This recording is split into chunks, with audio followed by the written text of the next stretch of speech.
এই ড্রেসটা আমাকে কেমন লাগতেছে? আপনারা তো জানেনই, এখন যদি আমি বলি এই ড্রেসে ওকে সুন্দর লাগতেছে তাহলেও বলবে। কেন? আগের কোনো ড্রেস আমার ভালো লাগে না? আমি যদি বলি এটাতে আরো বেশি সুন্দর লাগতেছে তাহলে বলবে। নরমালি ভালো লাগে না আমাকে?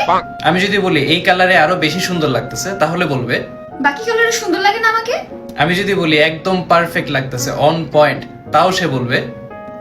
একদম পারফেক্ট লাগতেছে মানে? একদম পারফেক্ট কারে লাগে ভাই? মানে কিছু না কিছু তো প্রবলেম থাকে না। ঠিকমতো দেখোই নাই, আমাকে আর বলে দিলা পারফেক্ট। আর আমি যদি ভুলেও বলে দিই মোটা লাগতেছে, চিকন লাগতেছে, লম্বা লাগতেছে, শর্ট লাগতেছে তাহলে বলবে। মানে তুমি বডি শেমিং করতেছো, আমার বডি শেমিং করতেছো। কিন্তু আজকে আমি এমন কিছু বলবো যেটা দেখে আপনারা অনেক কিছু শিখতে পারবেন। আল্লাহ তোমাকে এত সুন্দর বানাইছে, এই ড্রেস তো তোমার সামনে কিছুই না।